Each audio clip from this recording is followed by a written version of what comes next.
Hello friends, നമസ്കാരം. നമ്മുടെ Kerala TV സീരിയലിലേക്ക് എല്ലാവർക്കും സ്വാഗതം. നമ്മൾ ആരും പ്രതീക്ഷിക്കാത്തൊരു ദുരന്തമാണ് രേവതിയുടെ ജീവിതത്തിൽ നടന്നിരിക്കുന്നത്. അച്ഛൻ മരണപ്പെട്ടു. അച്ഛൻ മരണപ്പെട്ടത് അനിയൻ്റെ കൊള്ളരുതായ്മ കൊണ്ടാണെന്നുള്ള വിശ്വാസത്തിൽ എല്ലാവരും നടന്നോട്ടെ. പക്ഷേ അച്ഛൻ്റെ റിസൾട്ട് വന്നു കഴിഞ്ഞപ്പോൾ അച്ഛന് അസുഖം ക്യാൻസർ ആണെന്നുള്ള കാര്യം അതറിഞ്ഞു. അപ്പോൾ പിന്നെ എൻ്റെ മക്കളെയും കുടുംബത്തെയും ബുദ്ധിമുട്ടിക്കാതെ അച്ഛനങ്ങ് പോകുന്നതാണ് നല്ലതെന്ന് തനിക്ക് തോന്നിയെന്നാണ് അദ്ദേഹം കത്തിലൂടെ എഴുതിയത്. അപ്പോൾ ഈ കത്ത് ആരെയും കാണിക്കരുത് എന്നുള്ള ഒരു നിർബന്ധവും അതിൽ അച്ഛൻ എഴുതിയിട്ടുണ്ടായിരുന്നു. എന്തായാലും ഈ കത്ത് വായിച്ചതിന് ശേഷം ആ കത്ത് കയ്യിൽ പിടിച്ച് വാ പുത്തി കരയുന്ന നമ്മുടെ രേവതിക്കരികിലേക്ക് അങ്കിളി ചെന്നിട്ട് ചോദിച്ചു, എന്തു പറ്റി മോളെ, അച്ഛൻ എന്താ കത്തിൽ എഴുതിയിരിക്കുന്നതെന്ന്. അപ്പോൾ അത് വായിക്കാൻ അദ്ദേഹത്തിന് ഒരു ആഗ്രഹം ഉണ്ടായിരുന്നു. എന്തായാലും രേവതി വായിച്ചു കഴിഞ്ഞതല്ലേ, അപ്പോൾ പിന്നെ തനിക്കും വായിച്ച് നോക്കാമെന്നുള്ളത്. പക്ഷേ അച്ഛൻ പറഞ്ഞ വാക്ക് അത് പാലിക്കണമല്ലോ രേവതിക്ക്. അതുകൊണ്ട് തന്നെ രേവതി ആ ഒരു വാക്ക് പാലിക്കാൻ ആ ഒരു കത്ത് അദ്ദേഹത്തിന് കൊടുത്തില്ല. അപ്പോൾ അദ്ദേഹത്തിന് അത് വല്ലാത്തൊരു സങ്കടം. അപ്പോൾ അച്ഛൻ ഇങ്ങനെ പറഞ്ഞിട്ടുണ്ടെന്നുള്ള കാര്യം പറഞ്ഞപ്പോൾ ആയിക്കോട്ടെ, അവൻ അങ്ങനെ പറഞ്ഞിട്ടുണ്ടെങ്കിൽ ഒരിക്കലും അതിനൊരു തടസ്സമായിട്ട് ഞാൻ വരില്ല മോളെ, എങ്കിലും എന്തിനു വേണ്ടി അവൻ ഇങ്ങനെയൊക്കെ ചെയ്തതെന്നുള്ള കാര്യമൊക്കെ ചോദിച്ചു. അപ്പോൾ അത് ഒരിക്കലും ഒന്നും ചെയ്തതല്ല, ഒരു അപകടമരണമാണെന്നുള്ള രീതിയിൽ തന്നെ അവിടെ വന്നു ചേരുകയാണത്. അത് നമ്മുടെ രേവതിയും വന്ന് ചേർക്കുന്നു. അതുപോലെ തന്നെ അദ്ദേഹവും അത് പറഞ്ഞു.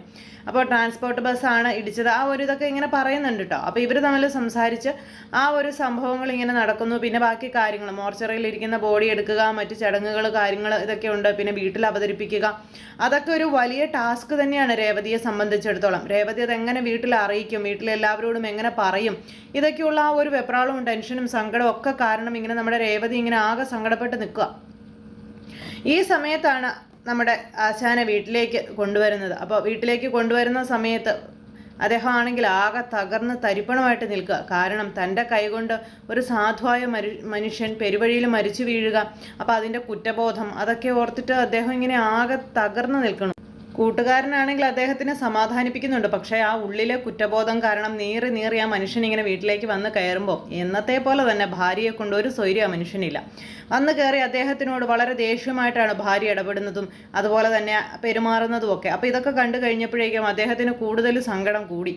അപ്പോൾ അച്ഛൻ്റെ ആ ഒരു ദുഃഖവും കാര്യങ്ങളൊക്കെ സുധി അപ്പുറം നിന്ന് കാണുന്നുണ്ട്. പക്ഷേ സുധിയെ സംബന്ധിച്ചിടത്തോളം ഇതൊന്നും ഒരു വിഷയമേ അല്ല. സുധിക്ക് ഇതൊന്നും ഒരു പ്രശ്നമേ അല്ല. സുധിക്കൊന്നും സുധിയുടെ കാര്യം മാത്രമാണ് വലുതെന്ന് സുധി തന്നെ പറഞ്ഞിട്ടുള്ളതാണ്.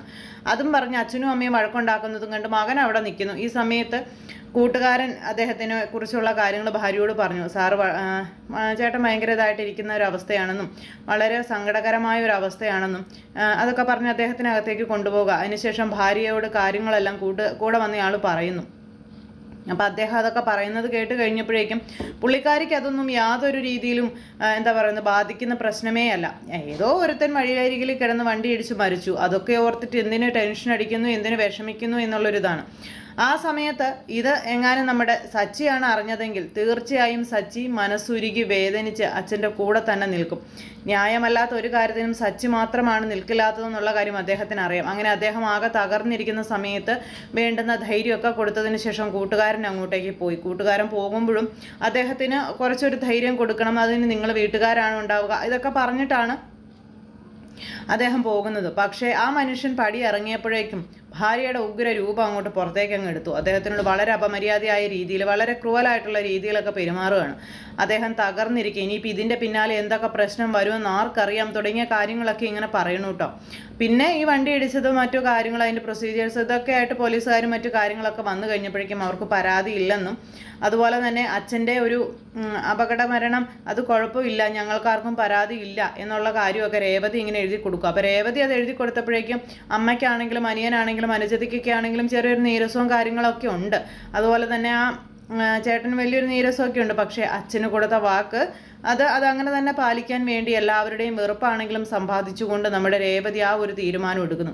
അപ്പം രേവതി ഈ ഒരു ഇങ്ങനെ എഴുതി കൊടുത്തതെന്ന് അറിഞ്ഞതോടുകൂടി സച്ചിയുടെ അച്ഛനും ഒക്കെ വളരെ മാനസാന്തരം വന്നു. കാരണം വളരെ വിഷമം വന്നു.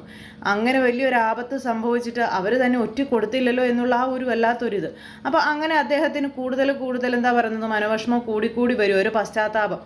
അങ്ങനെ അദ്ദേഹം വിരമിക്കൽ മറ്റു കാര്യങ്ങളും ഇതൊക്കെയായിട്ട് ഇങ്ങനെ വന്നുകൊണ്ടിരിക്കുന്ന സാഹചര്യത്തിലാണല്ലോ ഇപ്പോൾ ഈ ഒരു സംഭവങ്ങൾ അരങ്ങേറിയിരിക്കുന്നത്. അതുകൊണ്ട് തന്നെ കിട്ടുന്ന പൈസയിൽ നിന്ന് കുറച്ച് പൈസ ആ കുടുംബത്തിന് ധനസഹായമായി കൊടുക്കാൻ അദ്ദേഹം തീരുമാനിച്ചു. അങ്ങനെ അദ്ദേഹം അത് മനസ്സിൽ ഉറപ്പിച്ച് തന്നെ ഇരിക്കുക. പിന്നെ നമ്മുടെ രേവതി അച്ഛൻ്റെ ബോഡി ഏറ്റുവാങ്ങി വീട്ടിൽ കൊണ്ടുവന്നു. വീട്ടിൽ അച്ഛൻ്റെ ബോഡി കൊണ്ടുവന്ന് കഴിഞ്ഞപ്പോഴേക്കും ആ ഒരു അവസ്ഥ കണ്ട അമ്മയും അനുജത്തിയും അനിയനും എല്ലാവരും തകർന്നു പോയിട്ടോ. ഒട്ടും പ്രതീക്ഷിക്കാത്തൊരു ദുരന്തമായിരുന്നല്ലോ അത്. അങ്ങനെ അദ്ദേഹം ആ ഒരു എന്താ പറയുന്നത് വെറും ഒരു ശവശരീരമായി അവിടെ വന്നെത്തിക്കഴിഞ്ഞപ്പോഴേക്കും അവരെല്ലാവരും നെഞ്ചത്തടിയും നിലവിളിയും കരച്ചിലും കാര്യങ്ങളും ഒക്കെ ആയിട്ട് കഥ വേറൊരു ഇതിലേക്ക് തന്നെ അങ്ങ് പോയി. പിന്നെ എല്ലാവരെയും സമാധാനിപ്പിക്കാനെല്ലാം രേവതി മാത്രമായി. അങ്ങനെ രേവതി വാവിട്ട് കരയുക. അച്ഛൻ്റെ ബോഡിയിലേക്ക് തലവെച്ച് വാവിട്ട് കരഞ്ഞ് അച്ഛൻ പറഞ്ഞ ഓരോ വരികളും മനസ്സിൽ ഓർത്തുകൊണ്ട് അങ്ങനെ പറയുന്നു. അപ്പോൾ മരിക്കുന്നതിന് മുമ്പ് എന്തൊക്കെയോ കാൽക്കുലേഷൻസ് അദ്ദേഹം നടത്തിയിട്ടുണ്ട്. അല്ലെങ്കിൽ പിന്നെ ഇങ്ങനെ ഒരു കല്യാണാലോചന വരുമെന്നുള്ള കാര്യമൊന്നും അദ്ദേഹം ഒരിക്കലും പറയില്ലല്ലോ. എന്തായാലും ആ ഒരു സംഭവം അങ്ങനെ കഴിഞ്ഞു. അച്ഛൻ എന്ന് പറയുന്ന ആ ഒരു വ്യക്തി ഓർമ്മയായി മാറി. അങ്ങനെ ആ ഒരു തകർച്ചയിൽ നിന്നും പതുക്കെ എഴുന്നേറ്റ് മുന്നോട്ട് സഞ്ചരിക്കാനുള്ള ആ ഒരു ആത്മധൈര്യമൊക്കെ വീണ്ടെടുക്കുകയാണ് നമ്മുടെ രേവതി. അങ്ങനെ രേവതി അതിന് വേണ്ടുന്ന കാര്യങ്ങളും മറ്റുമൊക്കെ ചെയ്ത് ഇതെല്ലാം ഇങ്ങനെ മുന്നോട്ട് കൊണ്ടുപോകുന്ന സാഹചര്യത്തിലാണ് അദ്ദേഹം, അതായത് നമ്മുടെ സച്ചിയുടെ അച്ഛൻ വരുന്നത്. സച്ചിയുടെ അച്ഛൻ ഇവരെ കാണാനായിട്ട് വന്നതിന് ശേഷം ഇവരുമായിട്ട് അച്ഛനെക്കുറിച്ചുള്ള കാര്യങ്ങളൊക്കെ സംസാരിച്ചതിന് ശേഷം കുറച്ച് പൈസ അങ്ങ് കൊടുത്തു. ഇത് നിങ്ങൾക്ക് വേണ്ടി ഒരു സഹായമാണെന്ന് പറഞ്ഞു. അച്ഛനില്ലാത്ത ആ ഒരു അവസ്ഥയിൽ എങ്ങനെയായിരിക്കും കാര്യങ്ങൾ മുന്നോട്ട് പോവുക എന്നുള്ള ഒരു ഇത് അറിയാം, അതുകൊണ്ട് കുറച്ച് കാശ് തരികയാണെന്നും പറഞ്ഞുകൊണ്ട് അദ്ദേഹം ഇങ്ങനെ കൊടുക്കുക. അപ്പം അദ്ദേഹം കൊടുത്ത പൈസ ആദ്യം രേവതി വേണ്ട എന്ന് പറഞ്ഞു. കാരണം ആ വന്നിരിക്കുന്ന മനുഷ്യൻ ഒരു തെറ്റും ചെയ്തതല്ല. തൻ്റെ അച്ഛൻ്റെ മനസ്സിലുള്ളത് എന്തായിരുന്നു എന്ന് മകൾക്ക് മാത്രമല്ലേ അറിയുള്ളൂ. അപ്പോൾ വന്നിരിക്കുന്ന ആ വ്യക്തിയോട് ആ പൈസ വേണ്ട എന്ന് നമ്മുടെ രേവതി പറഞ്ഞു. രേവതി അത് പറഞ്ഞപ്പോഴേക്കും അനിയനും അനുജത്തിക്കൊന്നും ഇഷ്ടപ്പെട്ടില്ല. അച്ഛൻ്റെ ജീവൻ എടുത്തവൻ നമുക്ക് കുറച്ച് പൈസ കൊണ്ടുവച്ച് നീട്ടിത്തരുന്നത് വാങ്ങിച്ചാൽ എന്താ എന്നുള്ള രീതിയിലാണ് അവരുടെ ചിന്ത, പ്രത്യേകിച്ച് ശരത്തിൻ്റെ. അങ്ങനെ ആ ഒരു ഇതിലിരിക്കുന്ന സമയത്ത് നമ്മുടെ രേവതി ക്യാഷ് വേണ്ട എന്ന് തീർത്ത് പറഞ്ഞു കഴിഞ്ഞപ്പോഴേക്കും സച്ചിയുടെ അച്ഛനും ആകെ സങ്കടമായി. അദ്ദേഹം പറഞ്ഞു, ഇതൊരു ഔദാര്യമായിട്ട് കാണരുത്, നിങ്ങളുടെ അവകാശമാണ് തുടങ്ങിയ രീതിയിലൊക്കെ അദ്ദേഹം പറഞ്ഞു. അപ്പോൾ ഞങ്ങളോട് വിരോധമൊന്നും തോന്നരുത്, എന്തിൻ്റെ പേരിലാണെങ്കിലും താങ്കൾ തന്ന പൈസ ഞങ്ങൾക്ക് വേണ്ട എന്ന് തീർത്ത് നമ്മുടെ രേവതിയും പറഞ്ഞു. അങ്ങനെ ആ ഒരു ഇതെല്ലാം പറഞ്ഞ് അദ്ദേഹം അങ്ങ് പോയിട്ടോ.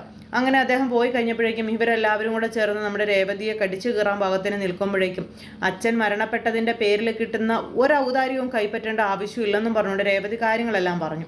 അപ്പോൾ അത് കേട്ടപ്പോൾ അനിയന് മുറുമുറുപ്പ്. അനിയൻ എന്നിട്ട് ഇങ്ങനെ ഓരോന്നൊക്കെ പറഞ്ഞപ്പോഴേക്കും കാര്യങ്ങളെല്ലാം നമ്മുടെ രേവതി നിവർന്നു അങ്ങ് ചോദിച്ചു കഴിഞ്ഞപ്പോൾ അനിയൻ ആകെ സങ്കടമായി. ചേച്ചിയെ കെട്ടിപ്പിടിച്ച് അനിയൻ അങ്ങ് കരയുക. നീ ഒറ്റൊരുത്തൻ കാരണമല്ലേ അച്ഛൻ ഇങ്ങനെയൊക്കെ വന്നതെന്നുള്ള രീതിയിൽ തന്നെ നമ്മുടെ രേവതി സംസാരിച്ചു. അത് കേട്ടപ്പോൾ അവൻ തകർന്നു പോയിട്ടോ. അങ്ങനെ ആ ഒരു സംഭവങ്ങൾ അവിടെ ഇങ്ങനെ നടക്കുന്നു. ഇതേ സമയത്ത് വീട്ടിലെത്തിയതിന് ശേഷവും സച്ചിയുടെ അച്ഛൻ ഇങ്ങനെ പലതും ആലോചിച്ചുകൊണ്ട് ഇങ്ങനെ വിഷമിച്ച് ഇങ്ങനെ ഇരിക്കുക. അദ്ദേഹത്തിൻ്റെ മനസ്സിലേക്ക് അപ്പോഴേക്കും കടന്നു വന്നത് രേവതി എന്ന് പറയുന്ന ആ നിഷ്കളങ്കയായ പെൺകുട്ടിയുടെ മുഖമാണ്.